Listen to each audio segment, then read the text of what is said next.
Bonjour et bienvenue dans Bruno à la maison. Aujourd'hui, je vais vous parler de Celestia Duo.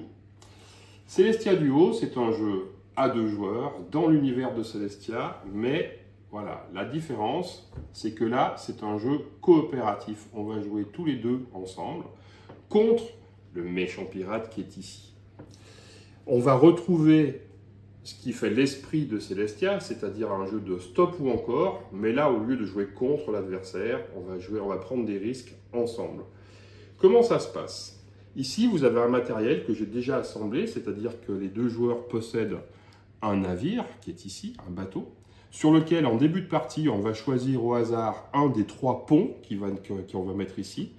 Ce pont nous donne droit à un certain nombre de slots d'énergie, 1, 2 ou 3, qui vont nous permettre, en fin de compte, plus on en a, plus on va pouvoir avoir des échecs dans le jeu. Mais évidemment, à côté de ça, on a une soute dans laquelle on va pouvoir mettre des personnages, des fumigènes, des jetons d'or, et plus on va avoir droit à des secondes chances d'une certaine façon, et moins on va pouvoir embarquer des choses dans le navire. Donc voilà, d'une partie à l'autre, vous allez avoir des challenges un peu différents. Là, j'ai assemblé un bateau au hasard. J'ai pris 2 jetons énergie au hasard. J'ai pris un personnage de départ au hasard qui est ici devant moi avec sa figurine qui est ici. Et on démarre toujours avec un fumigène. J'ai mis devant le bateau une carte de départ qui est une étape de départ au hasard parmi 4. J'ai assemblé toutes les autres cartes embuscade en les mélangeant. On ne sait pas vraiment ce qu'on va rencontrer pendant le parcours. J'ai assemblé le bateau pirate et je l'ai positionné sur la 12e case. J'ai mélangé les cartes abordage qui sont ici. Et là, il faut encore choisir contre quel adversaire on va se battre. Il y a 3 types d'adversaires. Il y a l'adversaire facile pour la découverte du jeu, où là, l'enjeu, c'est simplement de rattraper le bateau pirate. Mais bon, quand on est des vrais aventuriers, on va plutôt choisir au hasard un des pirates normaux, donc voilà. Ou alors, quand on maîtrise bien le jeu, il y a encore 2 pirates qui sont extrêmement difficiles à battre pour des challenges plus relevés. Donc admettons qu'on parte par rapport à un pirate normal.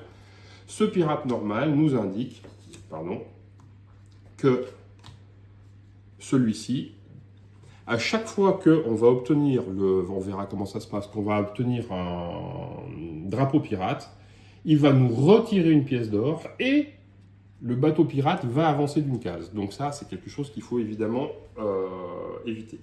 Comment ça se passe? Notre objectif, c'est quoi? Notre objectif, c'est de réussir à rattraper le bateau pirate, puis de réussir à lui casser ses 3 mâts. Pour chaque mât, on va retourner une carte embuscade et il faudra réussir un challenge particulier. Donc, rattraper le bateau et le battre. Alors, en début de partie, on va déjà commencer par, à 2 joueurs, avoir des cartes équipement. Ces cartes équipement vont correspondre aux différentes phases du dé. On va retrouver les différentes icônes de ce dé. Donc on a ces 5 faces-là, plus le perroquet qui nous sert de joker. Donc en début de partie, on va distribuer 4 cartes à chaque joueur. Donc admettons que moi j'en prends 4, tac.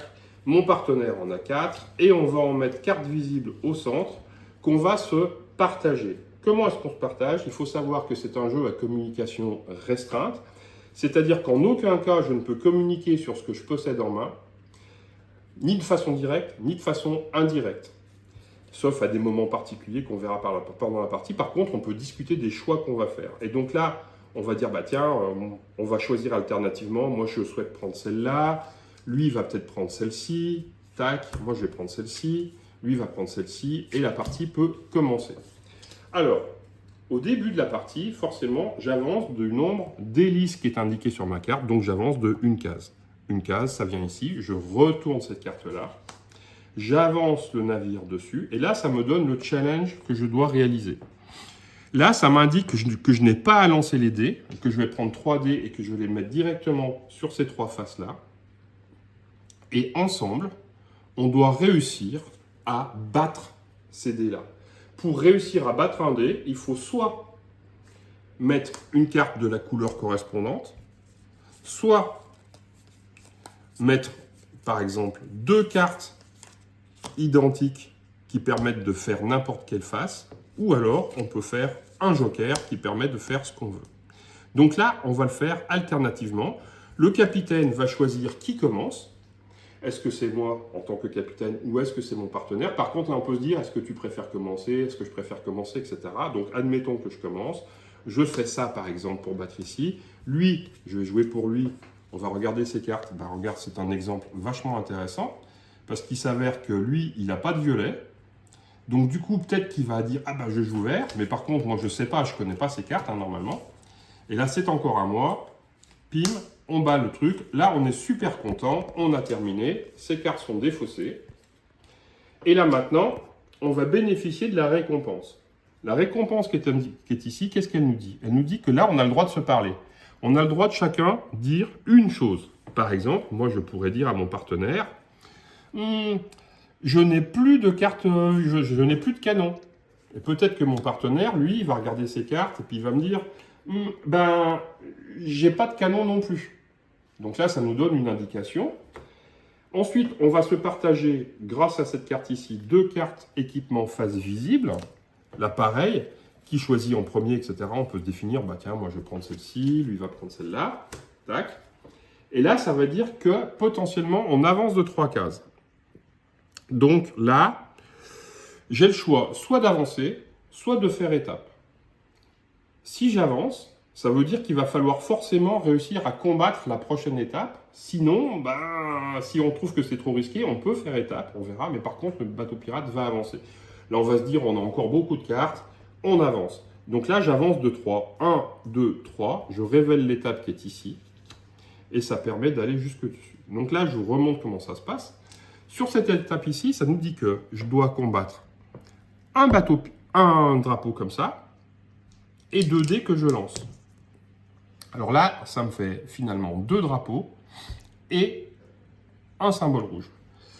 C'est embêtant parce que drapeau pirate, lui, à chaque fois, ça ferait qu'on perdrait des pièces d'or. Mais ça, on s'en fout un peu parce qu'on n'en a pas.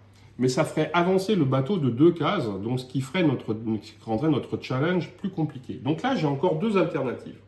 On possède un personnage. Le personnage qu'on a pioché au hasard en début de partie, il s'avère que celui-ci, il dit que si on l'active, c'est-à-dire qu'on peut le faire qu'une fois entre chaque étape, je peux modifier 2 dés et les placer directement sur la face de mon choix. Mais j'ai une autre alternative, je peux dépenser un fumigène pour relancer tout ou partie des dés. Moi, je me dis que là, 2 drapeaux pirates, allez, je fais ça, je regarde mes cartes et je choisis de mettre celui-ci sur sabre et celui-ci sur... Et je vais dire à mon partenaire, je commence. Et je fais ça. Tac, c'est parti. Ici, lui, il regarde ses cartes. Bah, mettons qu'il fasse ça.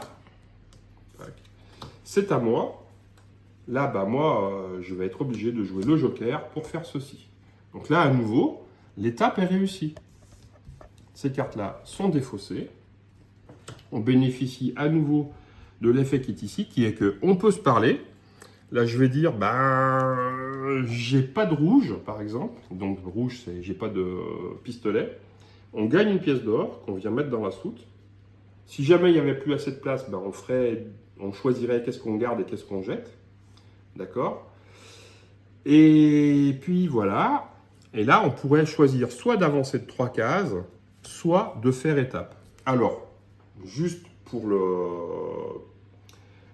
pour l'explication des règles, admettons qu'on choisisse de faire étape. Si je fais étape, je prends la première carte étape, je la positionne comme ça, le bateau vient dessus. Ça me dit déjà que mon adversaire va avancer de 2 cases. Donc faire étape, c'est chouette parce qu'on va récupérer plein de trucs, mais en même temps, pendant ce temps-là, ça rend plus difficile la poursuite. Donc ça nous dit que pour chaque étape qu'on a faite, enfin chaque embuscade qu'on a affrontée, on va récupérer 2 cartes équipement cachées et une visible. Donc là, on en a fait 1, 2. Donc en fait, on va se partager 6 nouvelles cartes. Donc faire étape, c'est un bon moyen de récupérer des choses. Et là, je peux choisir comment dépenser mon or. Avec un or, je peux acheter 2 fumigènes.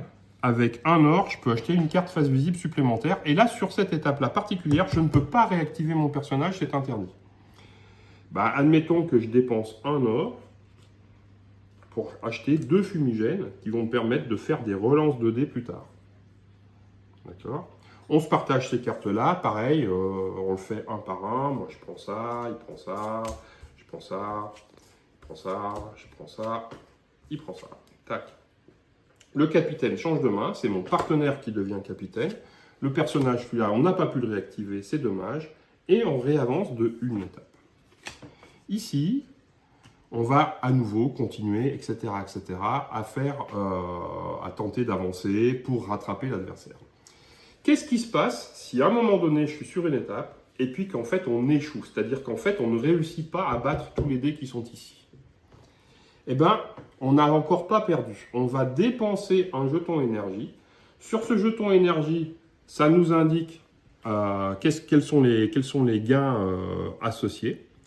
On va récupérer des cartes, on va récupérer des choses et on va continuer le combat jusqu'à réussir à le battre. Si jamais on doit dépenser, on échoue et qu'on doit dépenser un jeton énergie et qu'on n'en a plus, la partie est terminée, c'est un échec. On peut aussi perdre si jamais on réussit à arriver jusqu'à l'adversaire. Et là, il faut le battre 3 fois. Donc, quand on réussit à atteindre l'adversaire, on va retourner sa carte. Ça nous donne là aussi les gains qu'on va obtenir immédiatement, n'est-ce pas? Ça nous donne la nouvelle chose qui se passe à chaque fois qu'on va avoir un drapeau pirate. Et surtout, il va falloir le battre une première fois. Et là, c'est des challenges difficiles parce que là, on va lancer 4 dés. Et en plus, là, contre celui-ci, on ne pourrait pas utiliser de fumigène. Admettons qu'on réussisse. On ne va pas repiocher une nouvelle carte. On va devoir le battre une deuxième fois. Cette fois-ci, on ne peut pas utiliser le pouvoir des personnages. On va devoir le battre une troisième fois.